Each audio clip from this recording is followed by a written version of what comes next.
This is earth shattering. This is groundbreaking. This is reality altering. This is reality bending. This is where your reality actually kicks in. Whenever you can have gratitude, you can have space. Whenever you can have gratitude, that leads to peace and ease. And that is part of the willingness to have the space of ease that most people aren't willing to have.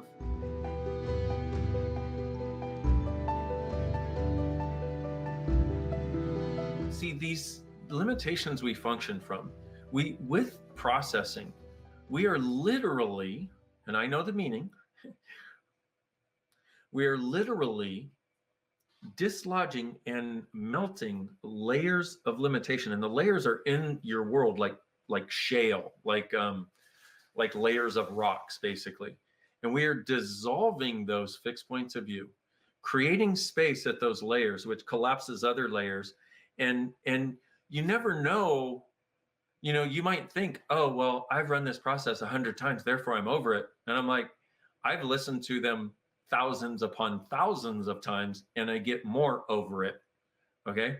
And so part of the reason I'm having this conversation with you is because I can say this to you, which gives me more clarity about it, but also give you more clarity about how this whole thing works. So you have more awareness and more space going in to know how it works. So like, hey, which tool do I use? What do how do I handle this here? And there's this sense oftentimes in access of people going, which is the first step to freedom from my point of view, but it's not total freedom, which is where you'll look, because a lot of people come to access, they look at,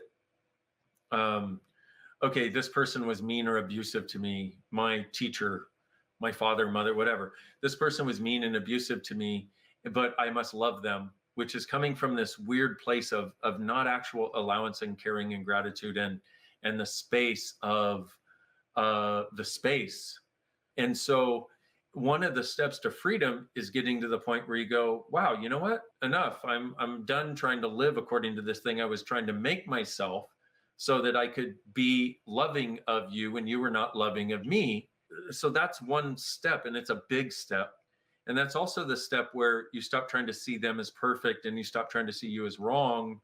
And that is a big step. But what's actually beyond that then, because what happens is, how I said, so in relationship and love are very similar in that they both have these sticking points where before access, in order to love mommy and daddy who were mean, or the teacher, whoever it was, or the ex or whatever, it's like you can't have any awareness of their limitations, nothing that you would call a negative awareness. So you spend your life trying to only think positive things, thinking if not, you're being judgmental and you're being bad and wrong, et cetera, et cetera.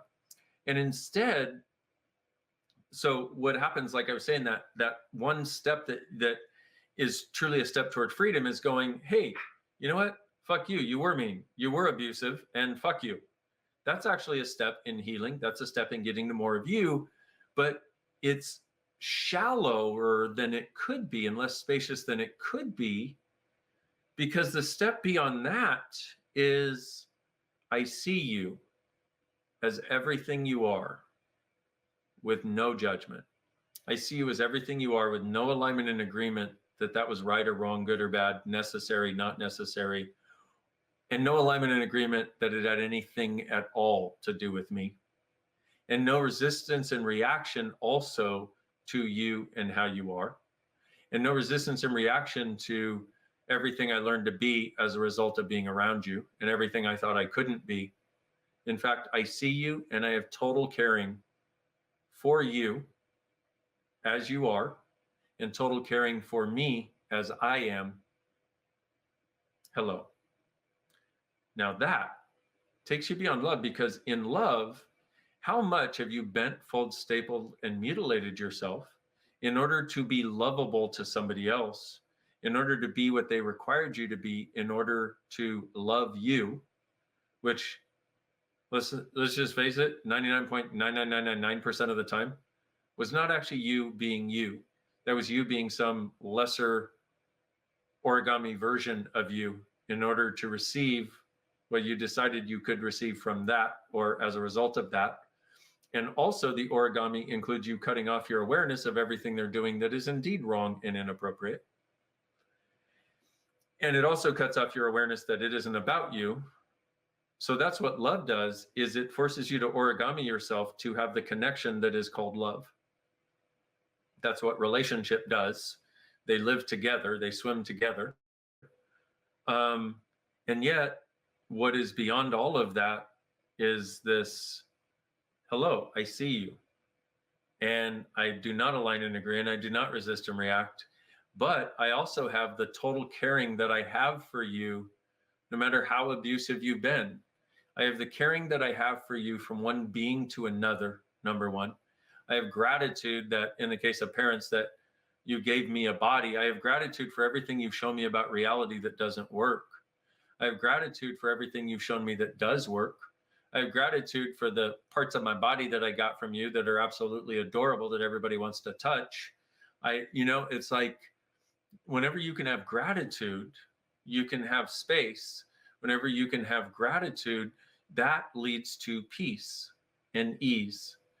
And that is part of the willingness to have the space of ease that most people aren't willing to have.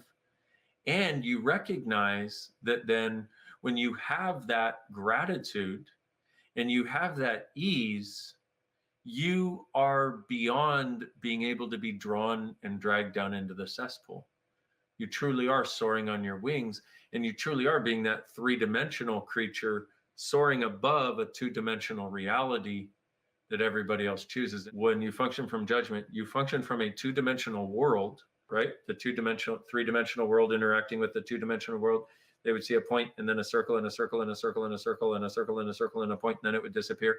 And each person would have a different point of view of you because of their judgments of reality and their two-dimensional reality that they have constructed themselves as, which is exactly what judgment does. And judgment locks us into functioning in a two-dimensional reality, because this way and this way are the dimensions we can access in a two-dimensional reality. There is no third dimension, meaning there is no space. Everything is linear.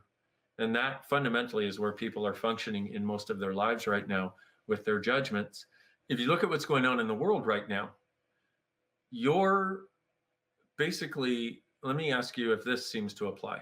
Are you having enough of being pretending and everything you have to pretend to try to pretend you're a two-dimensional creature? You have this expectation that two-dimensional reality, that three-dimensional and multi-dimensional reality, because you're way beyond a three-dimensional creature, by the way. It's just that our minds have been wired to only perceive three dimensions, but our brains actually do and function from a lot more dimensions, which is this interesting thing, because you have miracles occur because your brain actually is not just a two-dimensional creature. And your brain does not just exist in your head. It also goes through your fascia and all of your, technically, yes, your brain is in your head. We all know this, okay? I'm not debating that. What I'm saying is the awareness that it gets and its proprioception through the world is dynamically throughout your body and the fascia, for example. And so, and amongst other things, okay? And your heart, and just your body is so much more amazing than any of us have ever given it credit for. So what you'll do, though, is you will wait to act because you're waiting for a reference point that would have appeared to be present from your point of view in two-dimensional reality, meaning you're waiting for something of this reality to give you the go-ahead, to give you the green light. And now more than ever, you got to realize you create the fucking green lights. And I cannot tell you what a miracle you actually are, but I'm hoping you ask. What you really have the capacity for is to be the miraculous creator and actualizer and generator of realities beyond this reality. What you've been pretending is that you don't, except you do. We are the creative edge of a different reality. We have choice. We have choices.